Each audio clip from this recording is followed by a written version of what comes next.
थे main point explain में मैं आपको एग्जाम से पहले ऐसे ऐसे क्वेश्चन बतला दूंगा दोस्तों जो एग्जाम में आपके काम आएंगे। तो वीडियो को ध्यान से देखिएगा, ये मेरा पहला वीडियो है एग्जाम से आपके लिए, तो ध्यान से देखेंगे। अगर समझ में आएगा तो लाइक और सब्सक्राइब करना ना भूलें। इम्पोर्टेंट क्वेश्चन 2026 एग्जाम सब्सक्राइब कर लेना है और ये क्लास 10 का है। पहला क्वेश्चन है एचसीएफ। इस तरीके से क्वेश्चन दिया हुआ रहेगा, एग्जाम में ये क्वेश्चन बार बार पूछा जाता है, तो मैं इसको अभी बतलाऊंगा। ध्यान से देखेंगे। एचसीएफ है 306 और 657 इक्वल टू 9 दे दिया है और एलसीएम हमें ज्ञात करना है। समझ रहे हैं? चलिए हल करते हैं। लिखना है जो दिया है।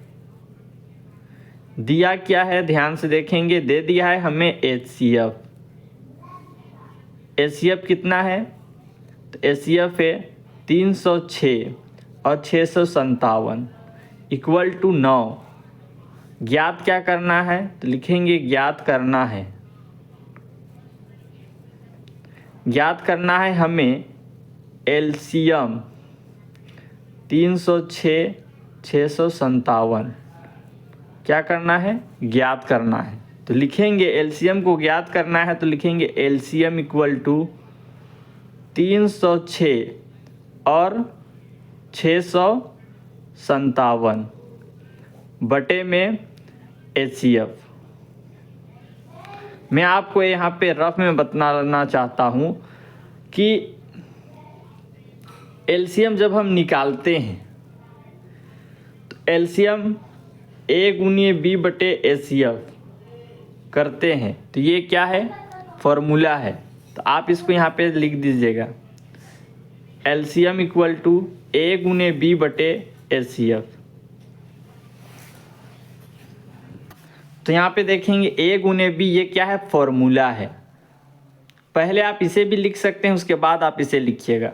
एलसीएम लिखिएगा ए गुने बी, ये है ए और ये है बी। एचसीएफ है हमारा 9। क्या है? एचसीएफ कितना आया? निकाले जब एचसीएफ तो हमारा 9 आया है, मतलब कि यहाँ दिया है 9 दे दिया है। एचसीएफ हमारा जब निकालेंगे तो 9 आया। तो अब एलसीएम निकालने के लिए बोल रहा है कि एलसीएम आप निकालेंगे तो कितना आंसर आएगा। तो हम यहाँ पे लिखेंगे एलसीएम इक्वल टू 306 गुना क्या है? यहाँ पे क्या है? ये डॉट का मतलब क्या है? गुना। यहाँ पे ए गुने बी, इसको आप लिख दीजिएगा पहले, उसके बाद आप इसको लिखिएगा यहाँ पे गुना का साइन लगा करके।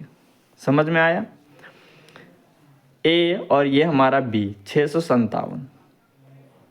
उसके बाद एचसीएफ। एचसीएफ हमारा 9। अब ध्यान से देखेंगे, जो कटेगा काट लेना है। 3 के टेबल से जाएगा, 3 3 जा 9, 3 1 जा 3, 0 3 2 जा 6। कोई दिक्कत नहीं, इसको इस तरीके से काटना है। उसके बाद 3 एकम 3, 3 तिया 9 होता है और एक इसे दे देगा तो ये 12 बन जाएगा। तो 3 3 चौके 12। समझ गए? अब इसको फिर से लिखना है, एलसीएम इक्वल टू 34 गुने 657। यहाँ पे नीचे क्या है? कुछ नहीं है, ये एक है। यहाँ पे क्या है? एक है, कुछ नहीं तो एक है। तो इसको आप नहीं भी गिनिएगा तो चलेगा। अब इसको आप गुना करेंगे, 7 को 34 से गुना करना है, तो यहाँ पे गुना करते हैं। 7 चौके 28, 8 2 हाथ में, 5 चौके 20, 20 21 22, 22 का 2 2 हाथ में, 4 छक 24, 25 और 2 26। कोई दिक्कत नहीं। अब ध्यान से देखेंगे, यहाँ पे एक गुना का साइन, 7 तिया 21, एक लिखेंगे 2 हाथ में, 5 तिया 15, 16 और 1 17, 17 के साथ एक हाथ में, 6 तिया 18 और 1 19। अब इसको क्या करना है? जोड़ देना है। 8 2 और 1 3, 6 6 12 1 13, 13 के 3 एक हाथ में, 9 10 11 और 1 12, 12 के 2 एक हाथ में, और ये 1 और पहले से एक हाथ में, तो ये हो जाएगा 22,338। यहाँ पे आंसर लिखेंगे 22,338। तो ये हो जाएगा दोस्तों इसका आंसर। तो ये मेरा पहला क्वेश्चन। अगर ये क्वेश्चन आपको समझ में आया हो तो लाइक कर दीजिएगा, क्योंकि मैं आपको नेक्स्ट वीडियो में 2-3 क्वेश्चन में इम्पोर्टेंट देने का कोशिश करूँगा। मिलते हैं नेक्स्ट वीडियो में।